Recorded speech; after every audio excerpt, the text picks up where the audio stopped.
How to sound confident, even when you are nervous. The psychology of calm, credible communication. Your heart is beating faster. Your mouth feels dry. You know what you want to say, but the moment attention turns toward you, your voice changes. You rush, you over-explain, you lose the end of your sentence, and because you can hear yourself sounding nervous, you become even more nervous. Most people try to solve this problem by telling themselves to feel confident. That rarely works. Confidence is an emotion, and emotions do not obey commands. You cannot order your body to stop producing adrenaline simply because a meeting has started. But you do not need to feel confident in order to sound composed. You need a small set of behaviors that remain available even when your nervous system is active. In this episode, you will learn how to slow your delivery without sounding unnatural. Control the first 10 seconds of an answer. Stop nervous explanations. Use pauses as a sign of judgment. And recover when your mind goes blank. The goal is not to become fearless. The goal is to remain clear while fear is present. That is a more useful form of confidence. Chapter 1. Confidence is an interpretation. People cannot directly see your anxiety. They see behavior, and then they interpret it. They hear a fast voice and assume uncertainty. They hear repeated qualifications and assume weak conviction. They watch you abandon a sentence halfway through and assume you have not thought the issue through. But the behavior and the internal feeling are not the same thing. A person can feel deeply nervous and still speak at a measured pace. A person can feel uncertain about the outcome and still make a precise recommendation. A person can experience adrenaline without explaining, apologizing, or shrinking. This distinction matters because it gives you something you can control. You may not control the first wave of nervousness. You can control what you do during that wave. Imagine two people giving the same answer. The first says, I'm not completely sure, and this may not be the best idea, but I was sort of thinking that maybe we could delay the launch. The second pauses and says, my recommendation is to delay the launch by 1 week. We have two unresolved risks. Both people may feel equally nervous. Only one has turned that nervousness into visible uncertainty. The second person has not claimed perfect knowledge. They have simply separated their emotional state from the structure of their message. That is the central principle of confident communication. Do not wait for confidence to change your behavior. Use behavior to prevent nervousness from controlling your message. Chapter 2. Win the first 10 seconds. The beginning of an answer has unusual psychological weight. When the first sentence is clear, listeners relax. They know where you are going. They begin interpreting the rest of your answer through a frame of competence. When the opening is hesitant, people start searching for the point. Even a strong explanation can feel weaker because the listener had to work to understand its direction. This is why nervous speakers should not begin with background. They should begin with orientation. Use one of 3 openings. The short answer is yes. My recommendation is option 2. There are 2 issues we need to separate. Each opening gives the listener a map.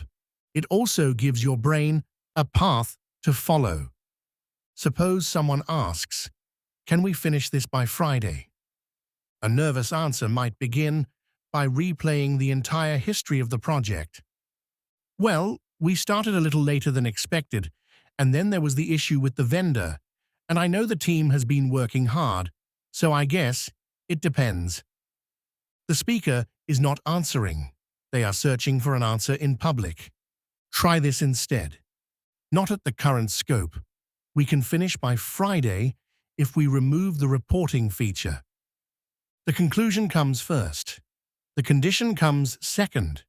This structure sounds confident because it respects the listener's question. Before an important conversation, do not rehearse every word. Rehearse your first sentence. Once the first sentence lands, your breathing often settles, your pace becomes more natural, and the rest of the answer becomes easier. You are not trying to memorize a performance. You are giving yourself a stable place to begin.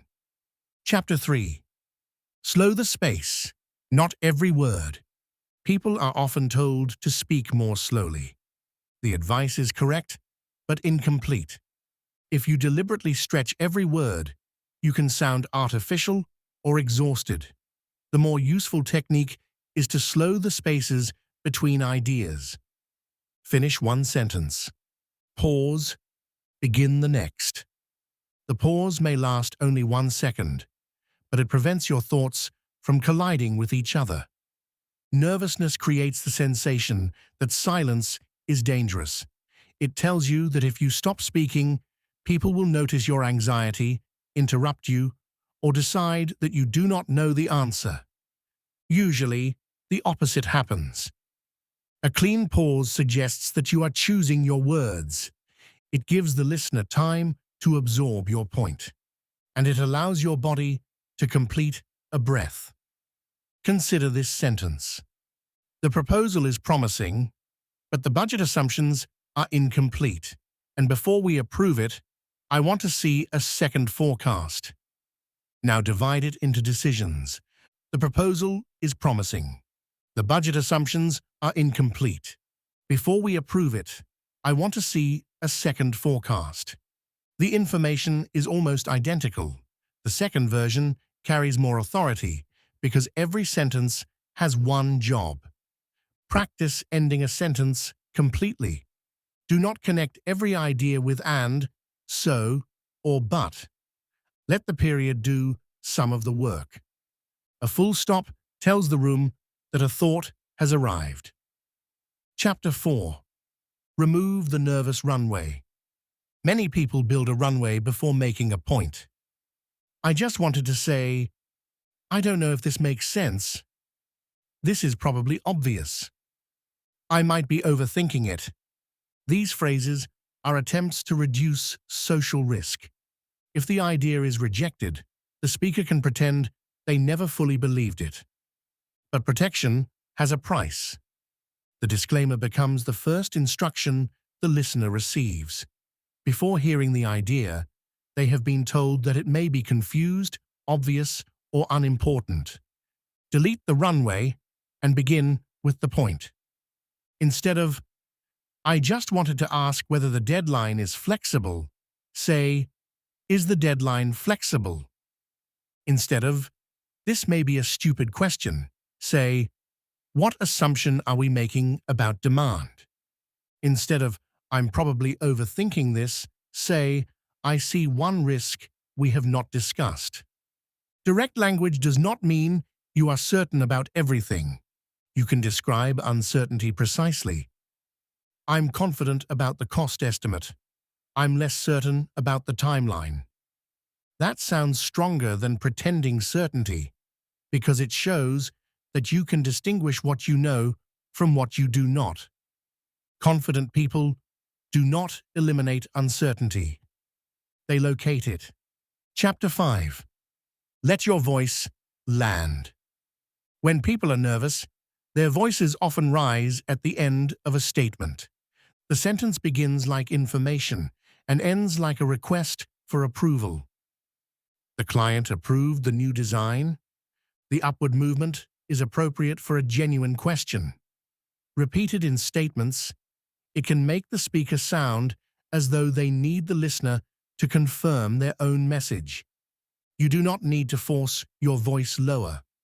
An artificially deep voice sounds like a costume. Instead, allow the final word to complete. Reduce your volume slightly at the end. Keep the last word clear. Then stop.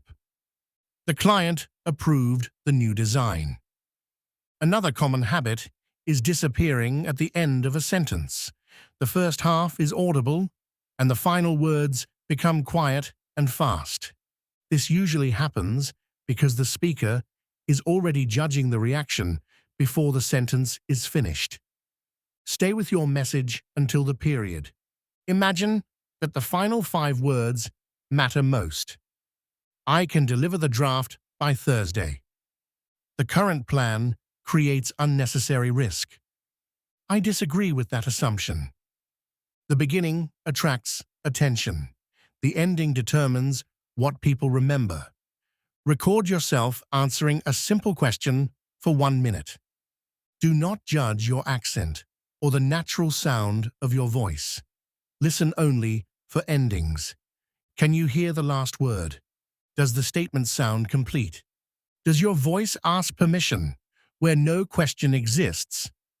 Small changes at the end of a sentence can transform the impression made by everything before it. Chapter 6.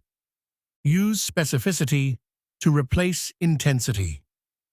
Nervous speakers sometimes try to sound confident by becoming forceful. They use absolute words. This will definitely work. There is no possible downside. Everyone agrees.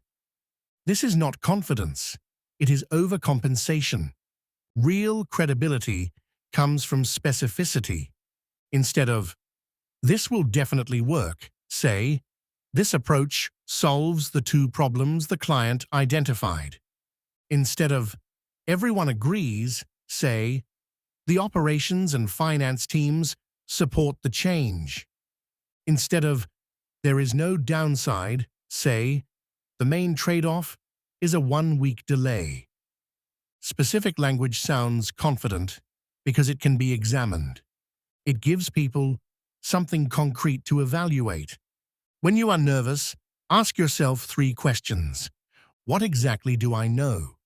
What exactly do I recommend? What exactly happens next? The answers form a reliable structure. We have received 12 customer complaints this week. I recommend pausing the campaign. I will bring a revised version tomorrow. Fact. Recommendation. Next step. There is no need for dramatic language. Precision carries its own force. Chapter 7. Answer before you explain.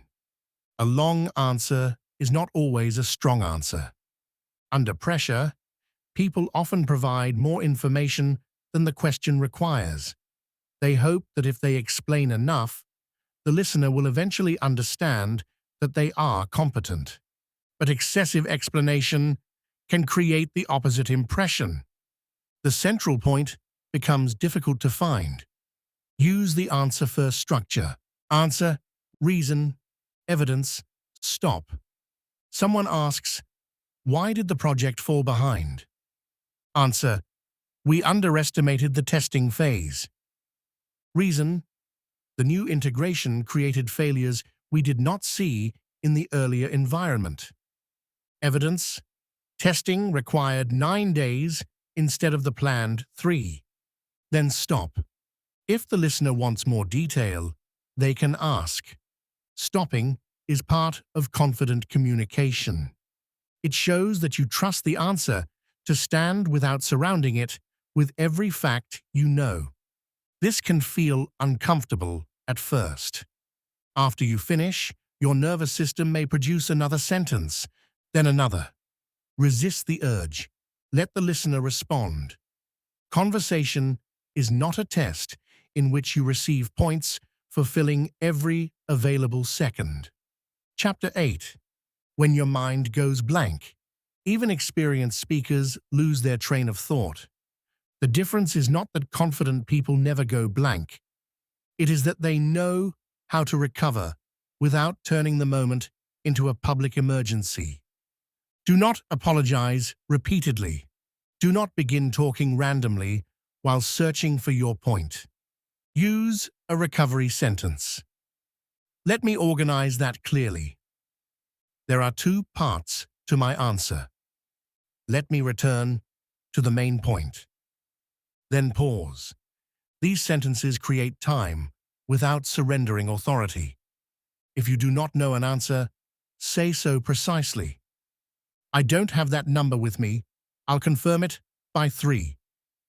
This is stronger than guessing, avoiding, or giving a 5-minute explanation of why you do not know.